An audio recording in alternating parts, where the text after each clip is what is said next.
Radio Parakou, il est 11h. L'ORTB se rapproche encore plus de vous. La nouvelle application mobile de l'ORTB avec plus de dynamique, plus de design, plus de couleurs, plus de facilité. Vos chaînes de radio et votre télévision nationale en direct, c'est sur Play Store. ORTB Mobile, toujours plus proche de vous.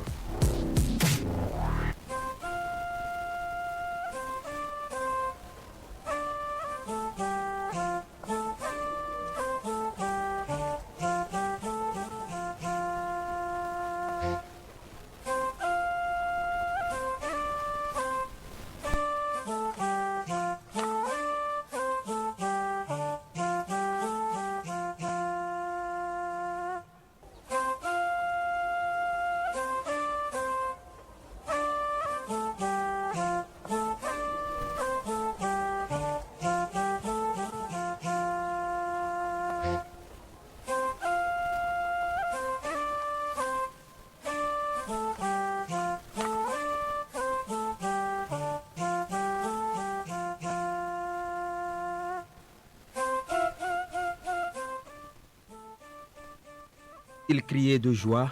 Elles sont rouvertes. Ont-ils crié de joie? Les populations bloquées au niveau des postes frontières fermés il y a environ 18 mois. Qu'ils vous souviennent, contre toute attente, en août 2019, le président du Nigeria, Muhammadu Buhari, a ordonné la fermeture des frontières terrestres avec la République du Bénin et d'autres pays voisins. Une décision unilatérale avec de nombreuses conséquences: obstruction des échanges commerciaux, des incidences économiques, des revers sociaux, parce qu'hormis les biens et services, la libre circulation des personnes se trouva aussi affectée. Radioscopie, votre émission de décryptage des grosses actualités, met le sujet sur tapis. Réouverture des frontières nigérianes, analyse, bilan et perspective. Mesdames et messieurs, merci de bien vous installer en notre compagnie. C'est Gédéon Ifa Korede Biao qui assure la mise en onde de cette émission. Vous suivez en direct sur YouTube et nos différents canaux via le net. Cette émission grâce au service informatique Herman Agbotonou, Jules Sobago. À ce micro avec nous, mesdames et messieurs, je suis Aziz Alagui. Radioscopie, c'est avec des invités naturellement et dans ce studio pour aborder la question de la réouverture, s'il vous plaît, des frontières nigérianes à l'endroit comme à l'envers. El Hadj Youssouf Abdul Malik, il est transporteur, expert de l'axe Gabon-Nigeria. Youssouf, bonjour. Bonjour, monsieur le journaliste. Namdi Obeta, c'est le président de la communauté Ibo ici à Parakou. Il a accepté notre invitation. Monsieur Obeta, bonjour. Bonjour, monsieur le journaliste. Dans ce studio également, enfin, Rachidou Yorou, chercheur au LAREG. Le LAREG, c'est le laboratoire de recherche en économie et gestion de l'université de Parakou. Faut-il le rappeler, un laboratoire dirigé par l'éminent professeur Barthélémy Biaou, recteur honoraire de cette même université. Rachidou, bonjour. Bonjour, monsieur le journaliste, et bonjour à tout le monde.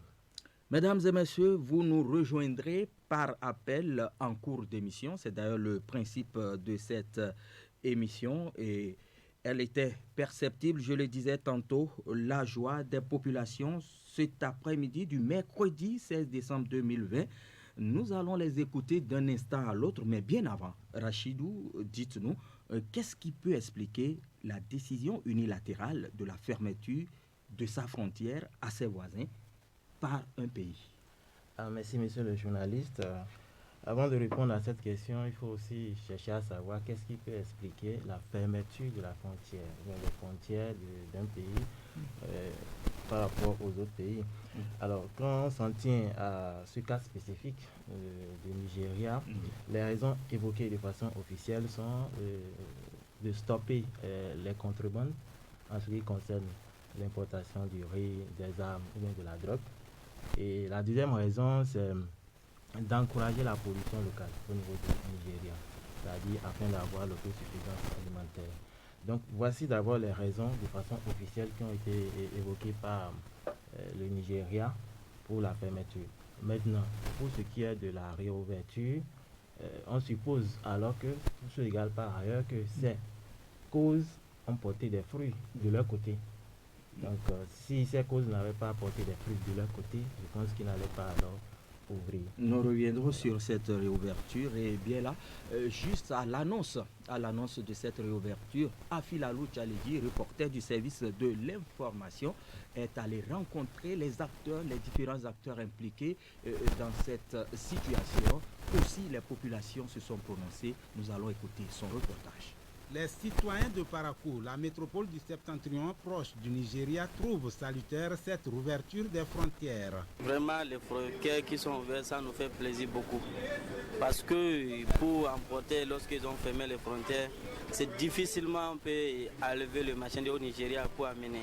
Vraiment, c'est un sentiment de joie quand même pour moi. Parce que autant que la frontière est fermée, vraiment, ça nous fait souffrir beaucoup. Le commerce ne va pas. Les commerçants ressortissants du Nigeria félicitent les deux gouvernements pour la reprise de la circulation des biens et des personnes entre les deux États. Nandi Obeta, président des commerçants Ibo de Parakou. Comme nous a appliqué les frontières ouvertes, vraiment, je tiens à remercier Dieu. Je tiens à remercier le gouvernement de Bénin aussi, toujours notre président, M. Talon. Je tiens à remercier le gouvernement du Nigeria parce que vraiment, c'est une joie à nous qui sommes ici parce qu'on est en train de penser comment il faut rentrer pour aller faire les fêtes de Noël et le 1er janvier. Les transporteurs de Parakou expriment également leur satisfaction. Malik Youssouf, transporteur Parakou-Kabo. C'est une joie. Nous étions très très contents. Moi, je pensais même que c'était un rêve. Donc, il a fallu que j'ai vu les informations à travers les réseaux sociaux et consorts. Donc, j'ai appelé aussi les partenaires du Nigeria pour confirmer. On m'a dit aussi la même chose. Vraiment, j'étais tellement ravi. Je ne sais même pas comment est-ce que je peux vous déterminer ma joie. Et puis, on a vu l'effort aussi que le gouvernement est en train de faire malgré qu'ils ont fermé la frontière. Donc, vraiment, je les tire chapeau. La fermeture des frontières entre le Bénin et le Nigeria remonte à août 2019. Raison évoquée par le Nigeria, la lutte contre la contrebande du riz et d'autres produits qui inondaient son marché. C'était donc là Afilalou Tchaledi, juste à l'annonce de la réouverture des frontières mercredi 16 décembre dernier. A craqué du côté de la frontière béninoise, des centaines de camions étaient également bloqués, les affaires paralysées pendant un an et demi. Un calvaire pour la frange des transporteurs et des commerçants, des deux côtés bien sûr. Dites-nous, Youssouf Malik, comment est-ce que vous, dans le giron des transporteurs, vous avez vécu cet événement? Vraiment, je tiens à vous dire encore une fois merci de nous avoir invités à Radio Parakou pour que nous puissions exprimer nos sentiments après la réouverture. Merci après la réouverture. Et faire des analyses. Vraiment. Et vraiment, je vous dis, monsieur le journaliste, lorsque les frontières étaient fermées, ce n'était pas facile. On a souffert, c'était de la tragédie. Parce que moi par exemple, en tant que transporteur, en dehors du transport, je ne sais plus rien faire. Donc pour moi, c'était fini. Je me suis dit que c'était fini et tout le monde criait, même nos clients aussi criaient. On n'avait pas d'autre alternative pour pouvoir faire entrer nos marchandises et satisfaire tout le monde. Est-ce qu'il ne fallait pas réorienter votre activité, changer de direction, comme le dirait l'autre? Oui, mais nous avons pensé aussi à le faire ainsi, mais il n'y avait pas d'autre alternative. Donc, pour la diaspora nigériane, qui est essentiellement commerciale, ici au Bénin bien sûr, quel était l'impact de ce choc, si on pouvait l'expliquer ainsi? Comment est-ce que vous avez reçu et vécu la fermeture? Dites-nous, monsieur Obeta. Bonjour, monsieur le journaliste, et bonjour à la population. Vraiment, je suis trop content lorsqu'on a appliqué les frontières ouvertes. Parce que pendant les frontières étaient fermées, vraiment, c'est un grand choc pour nous, toujours nous les commerçants. Parce que c'est pas. Nous devons savoir que Nigeria et Bénin, nous sommes trop proches et nous sommes des frères. Et si quelque chose te touche au Nigeria, c'est comme ça déjà touché au Bénin, les Béninois, le Bénin aussi. Et si quelque chose touche Bénin aussi, c'est comme ça déjà touché le Nigeria. Vraiment, pendant cette période, ce n'était pas facile pour nous, les commerçants. Parce que pour voyager, faire un peu les choses, vraiment, ça ne va pas du tout. Ça ne va pas du tout, du tout. Oui, Donc, qu'est-ce qui se passait? Comment est-ce que ça se passait? Vous n'arrivez du tout pas à faire franchir les marchandises ou bien les procédures étaient très très compliquées, très complexes. Monsieur le journaliste, c'est trop compliqué. C'est trop compliqué. Parce que, vous voyez, quand on est frontière fermée, ça veut dire qu'il n'y a plus d'activité. L'activité est bloquée. Donc, c'était difficile. Donc, ça a eu une répercussion sur les recettes, sur les prix aussi. Oui, oui. Bien sûr, parce que même si les choses sont devenues chères, beaucoup de marchandises sont devenues chères, parce que ce n'est plus facile à trouver. Vous voyez, mais si tu dis que tu vas chercher un autre moyen là, ça va te coûter cher. Donc, les choses sont devenues très chères. Donc, pour cela, vraiment, le temps de fermeture des frontières, vraiment, ça ne va pas du tout. Voilà, mesdames et messieurs, vous suivez Radioscopie de ce dimanche 20 décembre 2020. Et à l'instant, au micro, c'était le président de la communauté Ibo ici à Parakou, Namdi Obeta, qui s'exprimait sur la question du vécu de cette fermeture des frontières. Alors, dites-nous, vous qui faites de la recherche en économie, Rachidou Yorou, optez pour l'autarcie partielle, parce que fermer ses frontières à un grand nombre de pays, c'est déjà se mettre en autarcie. C'est du protectionnisme, vous avez dit, on cherche à encourager la production locale et stopper la contrebande. Est-ce que là, ce n'est pas un gros risque pris par un voisin qu'on connaît économiquement très vaste, très fort aussi? Merci, monsieur le journaliste. Oui. Effectivement, bon, ce n'est pas de l'autarcie, mais comme je l'avais dit, c'est le protectionnisme. D'accord? Mais il y a des conséquences. Quand vous adoptez ce système, il y a des conséquences. L'une des conséquences, c'est qu'il y a de lourdes pertes en ce qui concerne au niveau des commerçants. Oui. Au niveau des commerçants, il y a de lourdes pertes des deux côtés, pour ne pas dire des quatre côtés, puisque ce n'est pas le Bénin seul qui avait vu ses frontières fermées. Il y avait aussi le Niger et le Cameroun, donc il faut rappeler. Donc, que ce soit les commerçants au niveau du Bénin et au niveau du Nigeria, ils avaient des difficultés. Et à titre avec les statistiques, en novembre 2020, par exemple, le taux d'inflation est allé jusqu'à près de 15%. Et le taux d'inflation, ça voudrait dire quoi pour nos auditeurs? Oui, c'est l'augmentation générale des prix des produits. Donc ça veut dire que même les commerçants nigériens ont senti cette difficulté-là à échanger.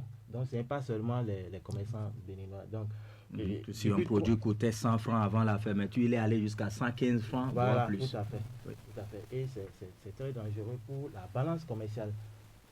Parce que lorsque je prends le Bénin, les commerçants béninois qui doivent aller acheter des produits et venir revendre au Bénin, les prix vont augmenter, d'autant plus qu'ils n'ont plus la chance d'aller acheter ces produits. Ils sont obligés d'augmenter les prix des produits qui étaient stockés au niveau local. Oui, les stocks avant fermeture. Voilà. Donc, les consommateurs vont aussi subir cette fermeture, parce que, étant donné que les salaires peut-être n'ont pas augmenté, mais les revenus n'ont pas augmenté, les consommateurs ont dû sentir cette fermeture. Donc, toute la chaîne, d'accord, tous ceux qui sont dans le circuit économique, que ce soit les consommateurs, les producteurs, l'État aussi, va voir tous ces éléments, tous ces acteurs vont constater que effectivement la fermeture a des impacts négatifs sur ces différents éléments. Et de façon macroéconomique, lorsque je prends l'État, puisque la balance commerciale, ça fait quoi? Ça fait l'exportation moins l'importation. Et à titre illustratif, le Nigeria est le 4e pays où le Bénin exporte. Lorsqu'on prend les statistiques de 2018, ça fait plus de 40 milliards que le Bénin gagne en exportant au Nigeria. Voilà qu'il y a la fermeture de la frontière. Je pense qu'il y aura un coût. Mais il faut qu'on attende d'abord les statistiques de façon officielle Oui. pour pouvoir tirer des conclusions. Donc voilà un peu ce que je peux dire à ce niveau. Alors, hormis cette inflation, hormis cette montée des prix, hormis cette difficulté à changer, j'allais dire, les produits commerciaux, il y a ce protocole de libre circulation des biens et des personnes dans l'espace CEDEAO. Vous qui êtes transporteur, est-ce que vous avez senti une répercussion sur les autres frontières en ce qui concerne la fermeture des frontières nigérianes? Oui, tout à fait. Nous avons constaté qu'il n'y avait pas la libre circulation des hommes, des marchandises et consorts. C'était difficile. Difficile d'y aller, difficile de venir. Oui, il y a de ces pays-là qui passent par le Bénin pour accéder au Nigeria. Est-ce que ces pays-là subissaient, les transporteurs de ces pays également subissaient? Tout à fait, ils subissaient. Ils doivent passer aussi par la frontière béninoise pour avoir accès au Nigeria. Bien sûr. Alors l'après-fermeture, nous allons en parler. Ceci a duré 8 mois presque, parce que d'août 2019 à décembre 2020, ça fait environ 17 mois, quelques jours. Vous qui êtes de la communauté Ibo, une communauté qui se retrouve un peu partout dans le monde, mais pour le cas spécifique de la CEDEAO et du Bénin, qu'avez-vous fait en tant que premiers acteurs affectés au Beta, Nandi? Bon, monsieur le journaliste, je vous remercie encore. Oui. Bon, dans les fermetures de frontières, comme j'avais dit que c'était un grand choc pour nous, parce que c'est dire vrai que c'est Buhari qui a fermé les frontières, mais c'est pas seulement le Bénin qui s'est affecté. Oui, bien sûr. Parce que même au Nigeria aussi, ça nous a affecté beaucoup. Parce qu'il y a aussi les gens qui quittent le Nigeria, qui viennent au Bénin pour acheter certaines choses, pour aller vendre là-bas pour gagner un peu. Mais tout ça là, ça ne va pas. On ne trouve pas. Même si les gens ne prennent comment, ça joue sur les deux pays. Ça joue sur nous. Donc, vraiment, en tant que commerçant, je vu que vraiment, c'est quelque chose qu'on n'a jamais vécu au Bénin. Depuis que je suis venu, je n'ai jamais vu ça là. Et ça circule beaucoup. Et même les gens du Nigeria criaient, ce n'est pas de Bénin-Seb. On peut dire qu'on a fermé les frontières, mais ce n'est pas Bénin-Seb. Même le Nigeria, tout le monde est en train de crier parce que les affaires sont bloquées. Il y a pour les anciens pour faire les affaires. Alors, fermer les frontières pendant 18 mois, c'est une question de mois, c'est 1 an et demi, nous allons dire, Rachidou Yorou. Est-ce que ça n'a pas été trop long? Oui, c'est trop long, même fermer une frontière pour 1 heure de temps, je pense que c'est déjà trop d'abord. D'abord, c'est une communauté, c'est la CEDEAO. Il y a déjà un protocole signé depuis mai 1979 à Dakar qui prône la libre circulation des personnes et des biens. Alors, je peux dire c'est un peu violé ce protocole-là.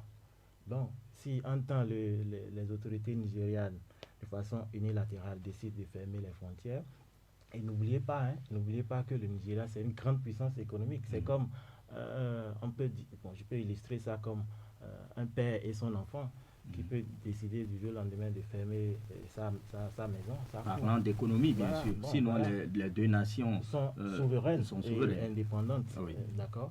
Mais compte tenu de la puissance, on ne peut pas occulter cela. On ne peut pas occulter que le Nigeria est très puissant. Puis, il faut le rappeler, je l'ai dit tout à l'heure, ce ne sont pas les frontières béninoises seules qui ont été fermées. Même le Grand Cameroun, même le Niger. Vous voyez. Donc, bon, c'est un peu grave, mais bon, il faut que la diplomatie béninoise puisse être active. D'accord? C'est ce que moi je peux dire. La diplomatie doit jouer son rôle pour voir quelles sont les raisons qui sont valables, qu'il faut essayer de résoudre, quelles sont les raisons qui ne sont pas valables. Donc je pense que c'est la diplomatie. Il faut que le pays soit diplomatique afin de ne pas avoir à vivre ce genre de situation. Parce que, comme je l'ai dit, le Bénin a perdu et les Béninois aussi ont perdu. Les consommateurs On a vu les prix des produits, c'est vrai, c'est de l'informel, accroître. On a vu aussi des biens qui n'entraient plus au Bénin, comme l'a dit le représentant de la communauté Igbo. Oui.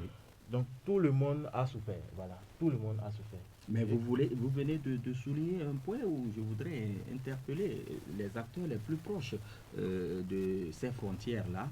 Malgré ceci, nous avons vu qu'il n'y avait pas, en tant que tel, de rupture en matière d'approvisionnement, notamment certains articles de grande consommation. Alors, y avait-il d'autres procédures pour faire sortir ou entrer les marchandises de Malik Youssouf?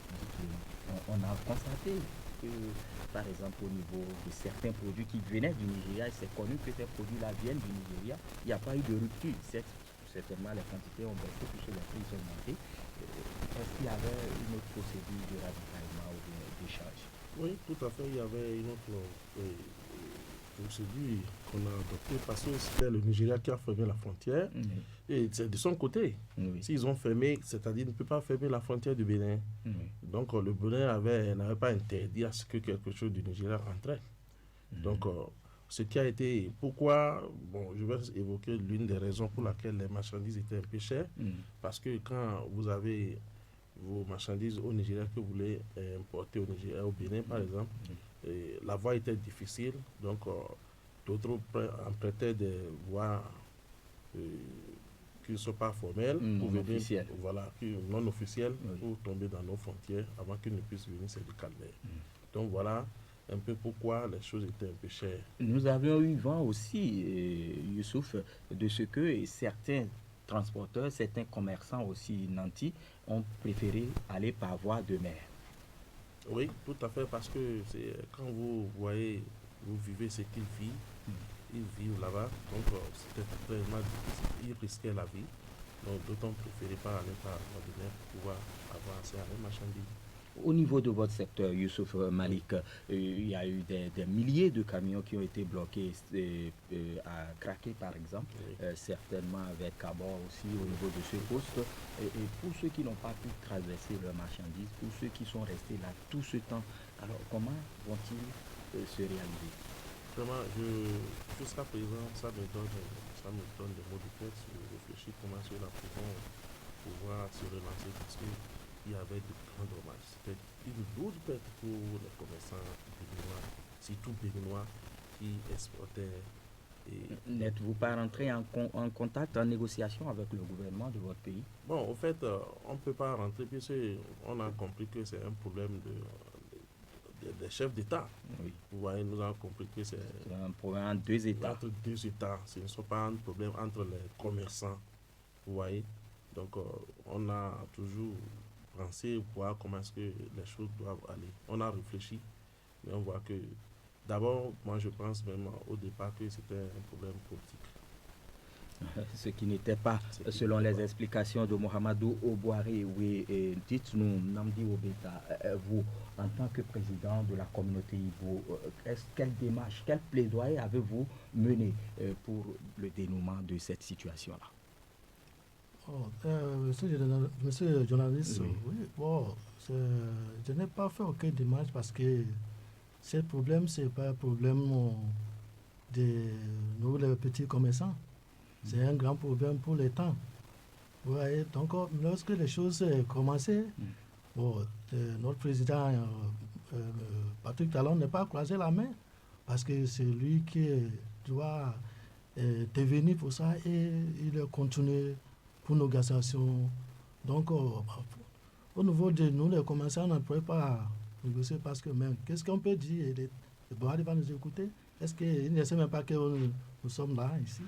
Donc, c'est le président des talons qui a existé et fait tout cela. Oui, on a souvenance qu'au prime abord, déjà, il a convoqué l'ambassadeur du Nigeria auprès le Bénin, avec qui ils ont parlé. Ensuite, les ministres des Affaires étrangères et les ministres de l'économie et autres sont entrés en jeu, même les ministres de la Défense. Les négociations sont allées très loin, mais lorsque nous parlons d'économie, Rachidou Yorou, est-ce que des acteurs peuvent se trouver dans une incapacité d'action lorsque les États n'ouvre pas les possibilités de négociation. Oui, effectivement, les frontières, c'est très important. L'échange permet de livrer vos produits et aussi d'avoir les autres produits. C'est ça, les avantages absolus, les avantages comparatifs que les grands économistes comme Adam Smith ont essayé de développer. Alors, comme ils l'ont dit, les deux autorités ne sont pas restées les bras croisés. Elles ont essayé, par la diplomatie, de tout faire pour que les frontières soient ouvertes. Mais bon, dès lors que les raisons, de façon officielle, qui ont été évoquées par la partie nigériane, ces raisons n'avaient pas eu satisfaction, bon, je pense que ce sont les raisons pour lesquelles ces autorités n'avaient pas ouvert les frontières.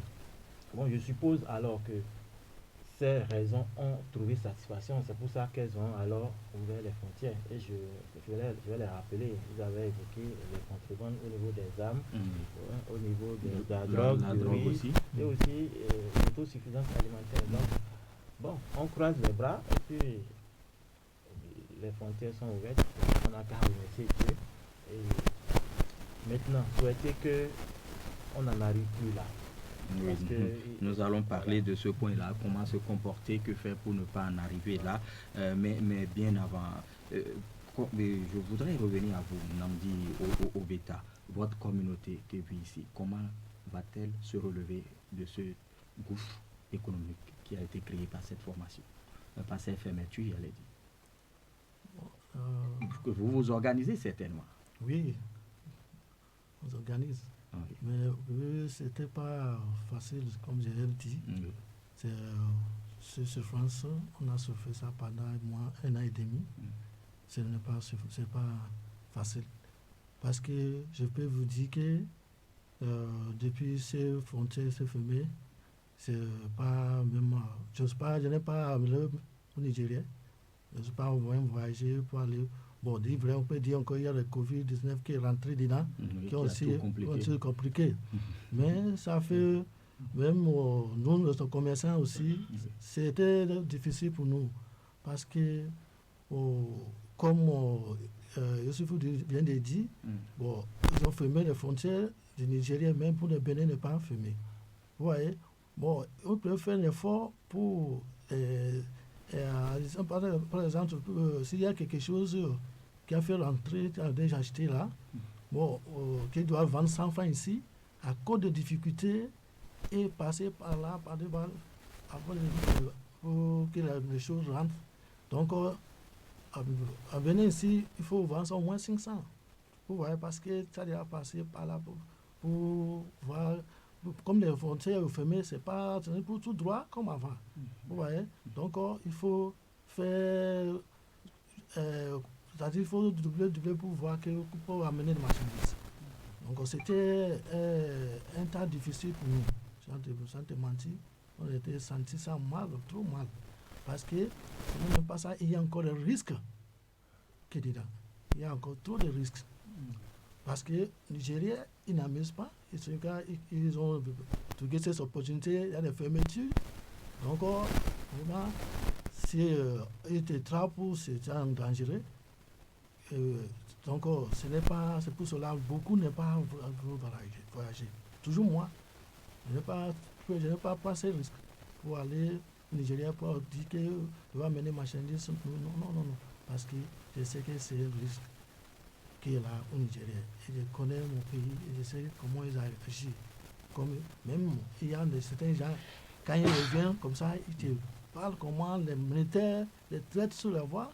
On te dit oui, tu vois où tu sais que tu n'es pas appliqué, il y a des frontières fermées, on te tape, tout ça là. Donc tout ça là, c'est un risque que les gens ont vécu pendant un an et demi.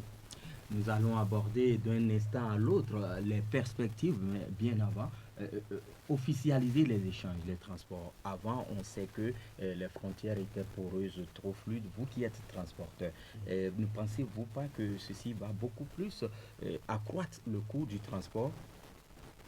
Est-ce que vous ne pensez pas que le fait d'avoir ouvert maintenant avec des conditions officielles, avec des interdits même, nous reviendrons sur les interdits de ces produits qui sont interdits de franchissement de frontières, est-ce que le coût du transport va rester comme tel? Bon, le coût du transport ne peut plus rester comme tel du moment où il y a aussi d'autres... les choses ont changé un peu. Vous voyez, monsieur le journaliste, ça ne peut pas être comme d'habitude. D'abord, la vie, de jour en jour, la vie devient chère et les choses ont augmenté de valeur un peu partout. Et vous voyez bien avant même le Covid-19, comme l'a dit monsieur le président de Ivo, les trucs, encore au moment où le Covid-19 est venu, les choses ont plus de l'ampleur. Les marchandises étaient plus chères. Alors, dites-nous, Rachidou Yorou, il y a une procédure qui est formalisée. Il y a des produits qui sont prohibés, notamment le riz, et la volaille et les autres, et beaucoup d'autres produits de commerce. Ne pensez-vous pas ici qu'il y aura une certaine flambée des prix au niveau de ces produits interdits? Oui, au Bénin ou bien au Nigeria? Bon, je voudrais dire au niveau des deux États. Ok. Lorsqu'on prend le cas du Nigeria, oui, impérativement, les prix de ces produits vont accroître. Dès lors que l'importation, lorsque, c'est la loi de la demande, lorsque la quantité demandée augmente, le prix diminue. Lorsque vous offrez plus, le prix a tendance à baisser. Donc dès lors que maintenant, il y a eu une baisse de la quantité offerte, à cause des restrictions. À cause des restrictions, impérativement, il y aura inflation au niveau du Nigeria. Alors, qu'en sera-t-il des coûts de transport surtout et de la douane, par exemple? Oui, bon, en fait, les recettes officielles au niveau du Bénin, nous allons les perdre. On les a perdues, les recettes. Mais tout à l'heure, j'ai entendu le président de la communauté Ivo qui dit que, bon, malgré la fermeture, c'est vrai, la fermeture, c'est du côté du Nigeria et non du Bénin. Sinon, officiellement, si c'est déjà d'un côté, normalement, vous ne devez plus traverser. Donc, il faut alors utiliser d'autres canaux, de façon informelle, pour pouvoir accéder. Et ce qui a certainement fait accroître la contrebande de l'informel, parce que les gens ont toujours le produit. C'était l'une de nos questions. Est-ce que ceci ne va pas donner un ouf ou bien un coup de pouce à la contrebande? Oui, il y a eu puisque les produits viennent toujours peut-être en quantité limitée, mais c'est l'État qui a perdu ses recettes. Parce qu'il y en avait qui venaient officiellement à la douane pour dédouaner leurs produits. Maintenant qu'on dit c'est fermé, ils sont obligés de prendre par des chemins non officiels et faire rentrer les produits. Conclusion, il y aura des recettes au niveau douanier que l'État, que ce soit du côté béninois ou bien du côté nigérien, que ces recettes vont être n'auront pas, c'est-à-dire ces États n'auront pas ces recettes-là. Donc ça a été un calvaire. Bon, les perspectives, comme je l'ai dit, il faut que la diplomatie joue son rôle. Voilà. Et nous reviendrons sur cette diplomatie, le temps de permettre à quelques auditeurs d'intervenir sur cette émission. 96 21 50 40, vous nous appelez en 60 secondes, vous nous dites vos préoccupations. Mesdames et messieurs, le standard est ouvert, telles les frontières d'avec le Nigeria. Premier auditeur en ligne, bonjour. Bonjour, Radio Paraco. Bonjour, on vous appelle? Monsieur Vincent, en face de la cathédrale. Monsieur Vincent, en face de la cathédrale. Ici à Paraco. Absolument. Oui, votre préoccupation ou vos préoccupations, Monsieur Vincent? Je voudrais dire bonjour à tous vos invités. Oui. Mais la fermeture des frontières du Bénin a énormément profité à ceux-là qui n'ont passé par le chemin. Et puis, moi, je me demande est-ce qu'on a fermé les frontières. L'essence vient toujours à Paraco. La femme vient toujours au Bénin. L'essence du Nigeria. Vous maintenant acheter l'essence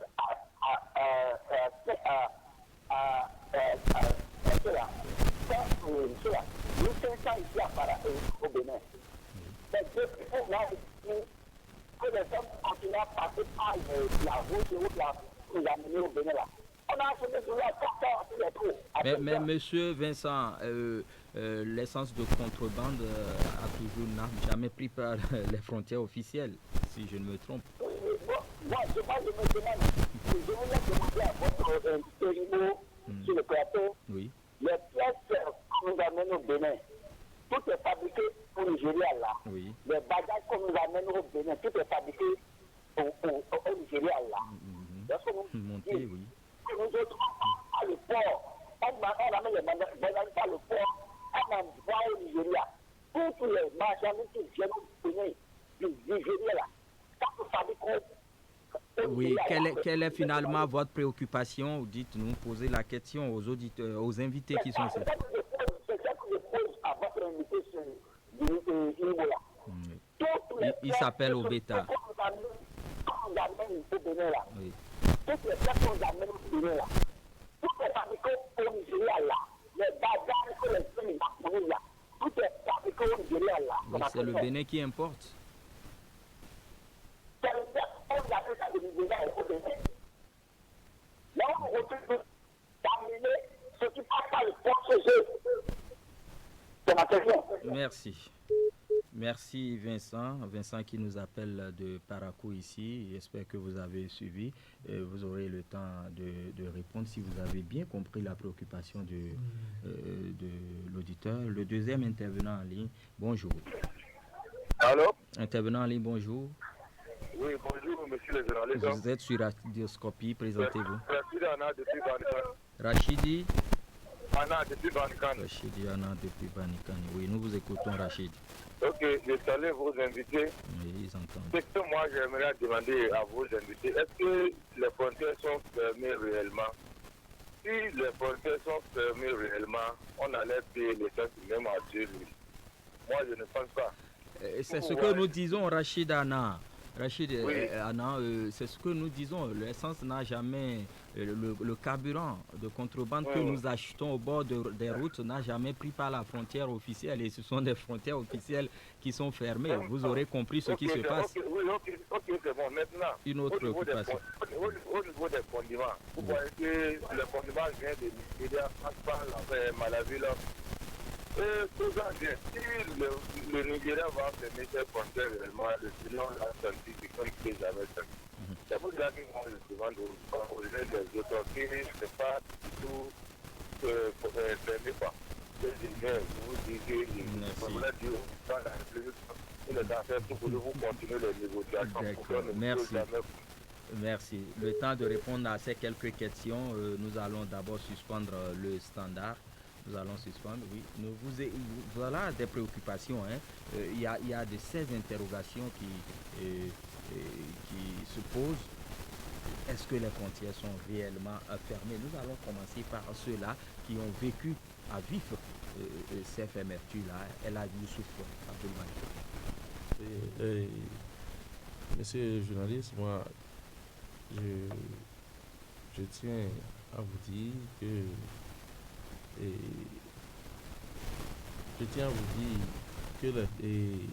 nos populations, nous Béninois que nous sommes, nous avons bénéficié d'une grâce qu'on ne connaît même pas sa valeur. Quand les gens disent aujourd'hui qu'ils ne sentent même pas que la frontière est fermée vraiment, nous qui sommes âgés de ces frontières, nous savons que c'est vraiment fermé, fort, dur. On dirait même qu'ils ont mis béton sur la voie. Oui, parce que vous avez réalisé assez de pertes. Oui, assez. Même le gouvernement en a réalisé. Et même le gouvernement sait. Mais si la population ne l'a pas su aujourd'hui, Dieu merci. Parce que ce n'est pas facile. Moi, je tire chapeau à nos braves commerçants qu'ils arrivent à importer avec des coûts élevés. Avec des souffrances à l'appui. Et malgré tout, ils font des fois que les marchandises rentrent. Donc, franchement, je veux que nos populations savent que la frontière est fermée, mais les commerçants du Bénin ont travaillé. Obita. Sur la question. Vous n'avez pas senti, la communauté Igbo n'a pas senti que les frontières étaient effectivement fermées? Monsieur le journaliste, c'est celui qui disait qu'est-ce que les frontières fermées. Pour moi, s'il dit ça, vraiment, j'ai dit que les personnes, il est à l'aise. Il n'a pas senti ce que les autres ont senti. Parce que si on dit que les frontières n'est pas fermées, ça c'est faux. C'était fermé et avec les cadenas forts. Même avec Buton que mon frère dit, parce que nous-mêmes, les commerçants, disent vrai que c'est vrai, comme j'avais dit, que c'est le Nigeria. Si c'était que le Nigeria est fermé, et Bénin est fermé, c'est là qu'il peut parler de ce qu'il a dit de dire. Si les deux étaient fermés, par exemple, je peux donner un exemple maintenant. Oui. Les plaques des Nigériens rentrent au Bénin sans problème. Bien sûr. Sans problème. Mais les plaques des Bénin ne veulent pas rentrer au Nigeria. C'est le Nigeria qui a fermé. C'est le Nigeria qui a fermé son frontière. Donc aussi, il y a les commerçants qui prennent ces risques pour aller au Nigeria et prennent le risque pour voir comment ils veulent ramasser des choses pour venir au Bénin. Vraiment, s'ils te disent, il faut les lever les chapeaux. Parce que ce n'est pas facile. Comme je l'ai dit, il y a les autres même. J'ai vécu des frères qui sont des militaires, ils ont frappé, ils ont tapé fort. Les autres même, ils se trouvent à l'hôpital. Vraiment à la prison. Donc, c'est pas aussi dit que vraiment, est-ce que, bon, il a parlé aussi des pièces. Oui. Est-ce que les pièces qu'on fabrique au Nigeria, Nigeria ne fabrique que des pièces. Ils apportent. Les motos sont montées Les là-bas. motos, ils sont montés là-bas. Oui. Donc, quand ils apportent aussi, nous, les commerçants, on va aussi pour importer, pour ramener ici, pour venir vendre. Donc, en Nigeria, ne fabrique pas pièces. Alors, Rachidou Yorou, comment pourrions-nous expliquer de façon scientifique que les frontières soient officiellement fermées pendant 18 mois et qu'il y ait certaines franges de la population qui ne perçoivent pas ceci comme tel? À cette question, il faut remonter à la structure de l'économie béninoise. Oui. Ça fait plus de 90% des activités qui sont dans l'informel. D'accord. Oui. Et tout à l'heure, comme le disait le représentant de la communauté Igbo, le président de la communauté Igbo, mais si le Bénin avait fermé les frontières, ça serait pire. Parce que même les chemins informels allaient être fermés.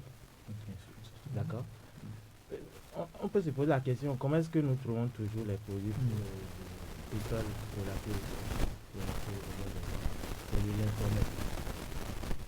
Et c'est ce qui est poursuivi par Boari et l'État béninois, Patrice Talon également, la contrebande.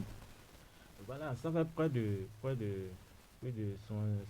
700 km, d'accord, entre le Bénin et le Nigeria. C'est compliqué de surveiller ces frontières. Même aux États-Unis, entre les États-Unis et le Mexique, il y a la frontière, les gens construisent. Malgré cela, les gens continuent de Il y a des immigrants. Donc encore mieux, nous au Bénin où ce sont des frontières naturelles. Frontières naturelles où les communautés, il y a deux maisons, à peine 5 km, à peine 10 mètres. Oui. Une maison au Nigeria, une autre au Bénin. Ouais, c'est difficile. C'est difficile. Donc, il faut reconnaître que c'est des communautés qui se connaissent facilement, qui s'échangent. Donc c'est pour ça qu'on n'a pas de senti au niveau des ménages. Alors officiellement, les relations ont repris. Et quelles nouvelles opportunités après l'ouverture? Certes, il y a des opportunités que les deux États vont offrir aux acteurs des échanges commerciaux. Youssouf Malik. Oui, bon, moi je vois que quand vous vivez un moment très très difficile tel que nous l'avons vécu, je pense que ça doit servir de leçon et que nous pouvons déjà prendre conscience et savoir ce que nous faisons, qu'est-ce que nous devons faire à partir de désormais, qu'est-ce que nous ne devons pas faire. Parce que quand il s'agit de ces genres de problèmes, je pense que de part et d'autre ont perdu normalement. Donc je vois que ça ne sert à rien de continuer par fermer les frontières. La réouverture des frontières, ça doit relancer les choses. J'ai espoir que ça ira.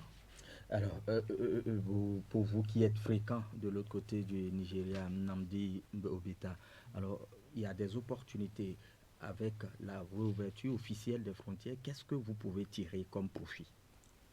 Oui, monsieur le journaliste, vraiment, je veux dire beaucoup de choses en profil parce que lorsque les frontières sont ouvertes, vraiment, c'est un bénéfice. C'est nous, les deux pays qui doivent bénéficier. Nous avons bénéficié parce que toujours les Nigériens qui viennent au Bénin pour acheter par rapport, je peux donner un exemple comme riz. Je sans te mentir, lorsque les frontières étaient fermées, les Nigériens souffraient pour ça. Oui, mais jusqu'à présent, le riz importé ne passera pas par les frontières. Voilà, la volaille importée aussi. Voilà, ça ne passera pas parce que au Nigeria, et c'est pas comme au Bénin, n'importe qui parle apporter du riz au Bénin. Mais au Nigeria, avant d'apporter, il faut que l'État te donne l'autorisation. Donc, ils ne sont pas nombreux qui ont ces autorisations qui apportent des riz. Donc, les demandes et tout. Donc, les autres des pays qui rentrent là, ça coûte cher. Ça nous a coûté trop cher, ça te mentit. Donc, je tiens à demander l'État de Bénin, au Nigeria aussi, vraiment, de être toujours ensemble pour que les seules frontières ne veulent pas revenir fort pour fermer parce que vraiment c'est une souffrance. Toujours, nous les Nigériens, on peut dire le Bénin aussi, peut-être un peu même. Les populations de Nigeria aussi ont trop souffert. Ils sont trop souffert. Alors Rachidou Yorou, dites-nous la réouverture, qu'est-ce que ceci peut avoir comme opportunité et qui va s'en réjouir? Est-ce l'État béninois, est-ce celui du Nigeria ou bien les deux États? Oui, les deux États vont gagner. Les deux États vont gagner. À titre d'exemple, moi j'étais dans la zone de Boycon où j'ai vu des sacs d'oranges qui sont vendus l'unité à 500 francs. Et c'était difficile même pour les bonnes dames de vendre. Vous allez au bord de voie, elles baissent parce qu'il y a des fruits qui sont pourris. Parce que tout simplement, elles avaient des Nigérians qui venaient acheter et qui ne pouvaient plus venir. On a vu des tomates sur des écrans qui sont jetées, des ananas, on a vu. Ouais, donc, des tonnes d'ananas. Voilà. Donc c'est un atout. C'est un atout. Et ça va permettre la libre-échange, ça va permettre à nos commerçantes d'aller vendre lorsqu'on prend ce côté microéconomique. D'accord. Maintenant, au niveau macroéconomique, l'État maintenant va avoir des recettes fiscales qu'il avait perdues un temps. D'accord. Donc l'État va gagner, l'État béninois va gagner, l'État nigérien aussi va gagner. Il faut maintenir cette relation pour qu'il n'y ait plus une nouvelle fermeture. Tout à fait. Nous allons prendre encore deux auditeurs, le temps de souffler un peu ici en studio. Intervenant en ligne, bonjour. Intervenant en ligne, bonjour. Bonjour, monsieur le journaliste. Et vous êtes en direct sur Radioscopie. Présentez-vous, s'il vous plaît. Je vous appelle depuis Cambi, Garba Lassantoye. Garba Lassantoye. Oui. Permettez-moi d'abord de vous dire merci beaucoup pour les journalistes et animateurs de cette émission et de dire merci beaucoup aux invités. Surtout à notre frère, le représentant ou le président de Ibo, qui est en train de sortir des vérités. Parce qu'aujourd'hui, monsieur le journaliste, quoi qu'on soit votre rang et social, je crois que si vous êtes grand frère, vous avez un petit frère. Même si vous savez que vous avez tout en tant que grand frère, vous devez savoir connaître la place de votre petit frère. Parce qu'il peut vous aider aussi à avoir certaines choses là où vous ne pouvez pas aller, il ira vous le chercher. Parce que quand vous faites une analyse profonde par rapport à la situation de la fermeture des frontières au niveau du Nigeria, le grand Nigeria avait cru que peut-être il va asphyxier, comme le cas de mon pays, le Bénin, sans que lui ne soit touché. Garba Alassane, aucun de ces motifs n'a été énoncé ni par aucun ministre nigérien, ni même pas par le président. Les motifs sont connus, non, Garba? Vous êtes bien placé pour connaître ces motifs-là.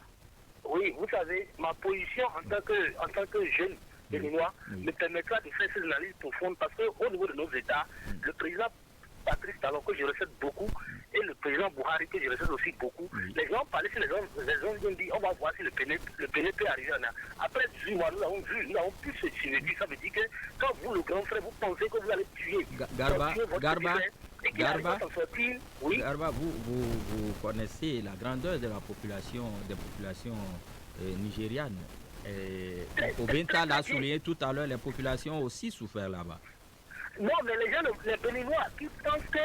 Il y a certains Béninois qui pensaient que c'est fait et que nous allons voir à quel niveau le président Talon allait arriver. Mais aujourd'hui, le fait de. Rien. Bon, voilà. Donc aujourd'hui, le bon Dieu a montré que nous pouvons vivre même sans le Nigeria. Ça a démontré après 10 mois de fermeture de leurs frontières. Donc ça veut dire que notre président aussi est prêt à aller jusqu'au bout parce qu'aujourd'hui, si nous allons. Vous êtes sûr, Garba? Vous êtes sûr? Les échanges entre. Merci Garba Alassane. Vous l'avez écouté. J'espère que vous allez, avec quelques 30-40 secondes, nous analyser son impression, son analyse, j'allais dire. Et nous allons prendre un auditeur en ligne. Intervenant en ligne, bonjour. Oui, bonjour. Bonjour, c'est Eric Combatté de Manager. Eric Combatté. Eric, nous vous écoutons. Ouais. Pour les fermetures des frontières, là. Oui. Bon, moi, j'ai vu que le président n'a pas réagi. Ah bon, et il y a eu réouverture? Oui. Si les deux États ne se sont pas entendus, pensez-vous qu'il y ait réouverture? Qu'il puisse avoir réouverture? Oui, ça n'a pas été fermé. Ah bon. Vous êtes où précisément à Malanville? Eric? Notre cher ami Eric est parti. Certainement qu'il doit être très très loin de Ilois et autres. Sans quoi il n'allait pas s'exprimer ainsi. Il n'est pas venu au thème de son idée. Nous allons prendre un troisième intervenant et revenir en studio. Intervenant en ligne, bonjour. Bonjour. Bonjour, on vous appelle? J'appelle directement de Segmana. Je suis en train de suivre votre émission. C'est très intéressant. Mais les gens, s'il a quelques remerciements, je dois remercier notre président Patrice Obiemo et Attala Talon. Parce que si je veux dire quelque chose de bon, on doit le remercier parce que c'est grâce à lui que les dettes de plus de 49 milliards, il a remboursé que, je peux dire qu'il a remboursé que rien là est passé, ils ont ouvert la frontière. Parce qu'il a essayé, hein. Ce n'est pas dans son temps, mais il est arrivé là, pays. Depuis qu'ils ont fermé la frontière. Vous avez apprécié la diplomatie béninoise. Depuis qu'ils ont fermé la frontière, les gens disaient que le Bénin doit, le Nigeria, le Bénin doit. Et en même temps, le président Talon a payé leurs dettes. Et ils ont ouvert la frontière. On doit remercier le président Talon. Merci. Merci Aïna Roger. Vous avez un autre point de vue. Je vous dis, la vérité, s'il enquête, moi je ne dis pas. Une autre analyse de la situation, s'il vous plaît. Aïna Roger, vous êtes le dernier intervenant de ce matin. Oui. Bon, merci. Merci, c'est nous qui vous remercions. Voilà, nous allons revenir très très rapidement. Namdi Obeta, et vous avez suivi avec intérêt Garba Alassane. Oui, que dire de son intervention? Eric Combatté, qui nous a appelé de Malanville aussi, qui disait qu'il ne sent pas que les frontières étaient fermées, c'est bizarre. Et Aïna qui remercie le président de la République, Patrice Talon. Oui. Bon, l'intervention, c'est bon. S'il a dit qu'il ne sait pas que les frontières fermées, c'est bon. C'est ceux-là qui sont trop bénéficiés. Parce que c'est comme peut-être Malanville, c'est le côté des frontières. Donc, tous, c'est pas, il n'est pas senti. Même pour nous qui sont à Parapou ici, c'est que les frontières sont fermées. Bien sûr. Mais c'est qu'elles sont fermées. Alors, la diplomatie béninoise qui a été ici appréciée. Vraiment, j'ai apprécié ça trop parce que je remercie beaucoup le président. Parce que depuis que cette frontière est fermée, lui avec les ministres, son ministre ne s'est pas croisé la main. Il était toujours en négociation pour que les frontières soient ouvertes. Donc, et je tiens à le remercier beaucoup parce que vraiment, c'est comme je l'ai dit, si les gens disaient que cela dit que le Nigeria fait ça pour qu'ils vont voir, que le Bénin va voir, c'est pas le Bénin qui a vu ça. Non. Surtout que c'est des échanges commerciaux. Voilà, c'est pas le Bénin seul. Voilà, merci Namdi Obeta. Et juste déjà, en 30 secondes, votre mot de la fin. Et nous sommes presque au thème de cette émission. Nous vous écoutons, vous avez à dire par rapport, qu'est-ce que vous avez à dire par rapport à ce sujet-là, par rapport à cette situation? Ok, monsieur le journaliste, je vous remercie beaucoup pour cette invitation.